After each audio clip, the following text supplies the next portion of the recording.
ഈ ഉരുൾപൊട്ടിയതിൻ്റെ ഏകദേശം ഒരു 1/2 കിലോമീറ്റർ താഴെയായിട്ടാണ് നമ്മുടെ സ്കൂൾ ഉള്ളത്. ആ സ്കൂളിനോട് ചേർന്ന് ആ ഭിത്തിക്ക് ചേർന്നിട്ടാണ് ഈ രണ്ടാളെ ബോഡിയും കിട്ടിയിട്ടുള്ളത് എന്നാണ് അറിയാൻ കഴിഞ്ഞത്.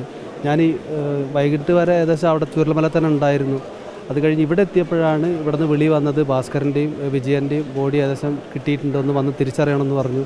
ഞങ്ങൾ പോയപ്പോൾ ശരിയാണ്, ഭാസ്കരൻ്റെയും വിജയൻ്റെയും മാത്രമല്ല ഏകദേശം ആ പ്രദേശത്തുള്ള ഒരു 10ഓളം ഡെഡ് ബോഡി ഞാൻ തിരിച്ചറിഞ്ഞിട്ടുണ്ട് അവിടെ. പക്ഷേ കുഞ്ഞു മോൻ്റെ ഒന്നും എവിടെ കണ്ടെത്തിയിട്ടില്ല. അവർ ഓടി രക്ഷപ്പെടാനുള്ള സാധ്യതയുണ്ടോ? ഇല്ല, അവിടെ ഒരു രക്ഷപ്പെടാനുള്ള ഒരു സാധ്യതയില്ല. കാരണം രാത്രിയാണ് ഉറങ്ങുക. 1:30 മണിക്കാണ് ഫസ്റ്റ് പൊട്ടുന്നത്. ആ 1:30 മണിക്ക് പൊട്ടുമെന്ന് പറഞ്ഞത് ഈ പുഴ സൈഡിലൂടെയാണ് ആ പൊട്ടി വരുന്നത്. ആ പുഴ സൈഡിലാണ് ഇവരെ വീടൊക്കെ ഉള്ളത്. ഞങ്ങൾ താമസിക്കുന്നത് ഈ പുഴേൻ്റെ റോഡിൻ്റെ മുകൾവശത്തായിട്ടാണ് ഞങ്ങൾ താമസിക്കുന്നത്. വലിയൊരു ശബ്ദം കേട്ടു 1:30 മണിക്ക്. ആ ശബ്ദം കേട്ട് ഞങ്ങൾ എല്ലാ വീട്ടുകാരൊക്കെ കരഞ്ഞ് പുറത്തേക്ക് ടോർച്ചടിച്ച് നോക്കും. വീടിൻ്റെ ഫ്രണ്ടിൽ കൂടെ റോഡുള്ളതിൽ കൂടെ പുഴയായിട്ട് ഒഴുകുക. അപ്പോൾ തന്നെ എല്ലാവരും കയറ്റി കുന്നുംപുറത്ത് കയറ്റി. അങ്ങനെ താഴത്തെ വീട്ടുകാർ കുറച്ചാളൊക്കെ ഞങ്ങൾ തന്നെ ഇപ്പുറം കിടത്തി വിട്ടെ. അത് കഴിഞ്ഞ് ഞങ്ങൾ തൊട്ട വീട്ടിലൊരു 2 നില വീടുണ്ടായിരുന്നു, പണി തീരാത്ത വീടാണ്. എല്ലാ കുടുംബങ്ങളും അവിടെ കയറിയിരിക്കുന്ന സമയത്താണ് 3:30 മണിക്കാണ് വീണ്ടും ഞങ്ങളെ കൺമുന്നിൽ കൂടെ അടുത്ത പൊട്ട് വരുന്നത്. അതാണ് ഏറ്റവും വലിയ പൊട്ട്. അതാണ് അത് നേരത്തെ ഉരുൾ പൊട്ടിയതിൻ്റെ മുകൾ ഭാഗത്താണ്, കൂടുതൽ ശക്തിയിലായിരുന്നു. നല്ല ശക്തിയില്ല. ആ പ്രദേശത്ത് തന്നെയാണ് വീണ്ടും വന്ന് പറഞ്ഞാൽ വലിയ വലിയ പാറകളെല്ലാം വന്ന് നമ്മളെ വീട് ഞങ്ങൾ ലൈവ് കാണും. ഞങ്ങളെ വീടുകളെല്ലാം മൊത്തം ഇടിച്ചുകൊണ്ട് പോണത്. ആ പുഴയോരത്ത് ഇപ്പോൾ ഈ ചൂരൽമലയുടെ തീരത്തായിട്ടുള്ള താഴെയായിട്ടുള്ള വീടുകളാണോ ഇതെല്ലാം? താഴെ മുകളിലും റോഡിൻ്റെ താഴെ മുകളിലുള്ള ഒരു വീടും അവിടെ അവശേഷിക്കുന്നില്ല എന്ന് തന്നെ പറയാം. അവിടെ പോയി തിരയാൻ പറ്റിയോ? പിന്നെ അവിടെ ഉണ്ട്. ഞങ്ങളൊക്കെ രാവിലെ മുതൽ ഏകദേശം 4 മണി വരെ അവിടെ തന്നെ ഉണ്ടായിരുന്നു. എല്ലാ ടീമംഗങ്ങളൊക്കെ ഉണ്ട്, തിരയുന്നുണ്ട്. കുറേ ഡെഡ് ബോഡികൾ ഇപ്പം കിട്ടിയിട്ടുണ്ട്. ഇപ്പോൾ ചാലിയാറിൽ നിന്ന് 26ഓളം ബോഡി കിട്ടിയിട്ടുണ്ട്. ഞങ്ങളിപ്പോൾ അതിനുവേണ്ടി വെയിറ്റ് ചെയ്യുകയാണ്.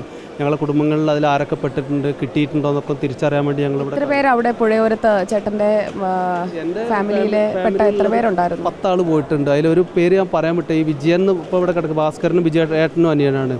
ഒരു വിജയൻ്റെ മോനും കൂടി നഷ്ടപ്പെട്ടിട്ടുണ്ട്. നിഖിൽ എന്നാണ് അവൻ്റെ പേര്.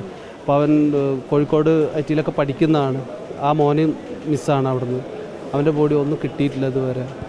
അവിടെ മലപ്പുറത്തേക്ക് അങ്ങോട്ടേക്ക് ഒഴുകിപ്പോയിട്ടുള്ള മൃതദേഹങ്ങളിലുണ്ടോ? അവിടെ തിരയാൻ പറ്റിയായിരുന്നോ? അല്ല, ഇനിയിപ്പോൾ ആ പ്രദേശത്ത് എന്ന് പറഞ്ഞാൽ ആ വീടുണ്ടായ ആ പ്രദേശം നമുക്ക് തിരിച്ചറിയാൻ കഴിയില്ല. എവിടെയൊക്കെ ഏതൊക്കെ വീടുണ്ടായിരുന്നു ആ ഒരു കണ്ടീഷനിലാണ് കിടക്കുന്നത്. പുഴ ശരിക്കും ഞങ്ങളുടെയൊക്കെ വീടിൻ്റെ പുറകുവശത്ത് കൂടെ പോയ പുഴയാണ്. നമ്മുടെ വീടിൻ്റെ ദിശ മാറി വന്നിട്ടാണ് ഇത് ഇടിച്ചുകൊണ്ട് പോയിട്ടുള്ളത്. അവിടെ എത്ര വീടുകളുണ്ടായിരുന്നു ഉദ്ദേശം?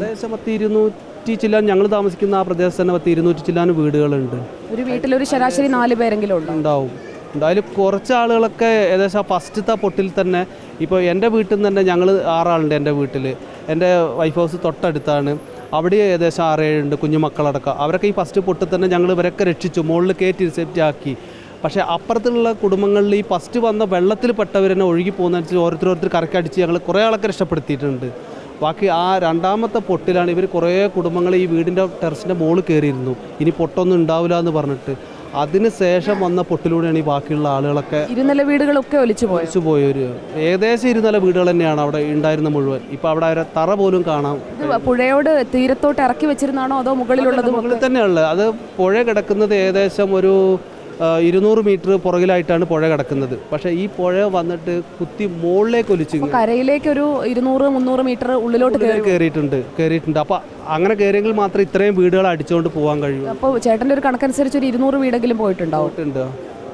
ചൂരൽമലയുടെ താഴ്വാരം. ചൂരൽമലയിൽ ഈ ചൂരൽമല എന്ന് പറഞ്ഞ ഞങ്ങളെ വെള്ളർമല വില്ലേജാണ്. അതിൽ ഈ ചൂരൽമല ഹൈസ്കൂൾ റോഡ് എന്നാണ് പറയുക മെയിനായിട്ട്. ഇത് മുണ്ടക്കായ് പ്രദേശത്തു നിന്നാണ് പൊട്ടി വന്നിട്ടുള്ളത്. ഏകദേശം ഇപ്പോൾ അവിടെ കണ്ടമാനം വീട് ഞങ്ങൾ അവിടെ എത്താനൊന്നും പറ്റിയിട്ടില്ല. എത്രമാത്രം വീടുകൾ ഞാനിപ്പോൾ അവിടെ നിന്ന് കാണുമ്പോൾ എസ്റ്റേറ്റിൻ്റെ ഒരു ഫാക്ടറി. പേരെ രക്ഷിക്കാൻ പറ്റിയിട്ടുണ്ടോ?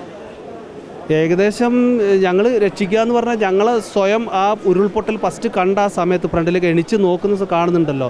ഞങ്ങൾ ആ കുടുംബങ്ങളൊക്കെ കാണുന്നവർ മാറിയാൽ ഏകദേശം ഒരു 50-60 ആളോളം ഞങ്ങൾ അവിടെ തന്നെ മാറിയിട്ടുണ്ട്. ആ പൊട്ടിയ സ്പോട്ടിൽ വെച്ച് ഞങ്ങൾ മാറിയിട്ടുണ്ട്. പിന്നെ കുറേ ആളുകളൊക്കെ പരിക്കോടുകൂടിയും ഒക്കെ ഞങ്ങൾ ഹോസ്പിറ്റലിലൊക്കെ എത്തിക്കും. ചേട്ടൻ്റെ കുടുംബത്തിൽ 8 പേരെ കാണാനുണ്ട് അല്ലേ? അതിൽ 2 പേരാണ് പോയത്. 2 ബോഡി ഇവിടെ കിട്ടിയിട്ടുണ്ട്. നേരത്തെ പറഞ്ഞ ഈ വിജയൻ്റെ മകൻ നിഖിൽ എന്ന് പറയുന്ന കുട്ടിയും കൂടി അതിൽ പെട്ടിട്ടുണ്ട്. 9 പേര് കിട്ടാനുണ്ട്.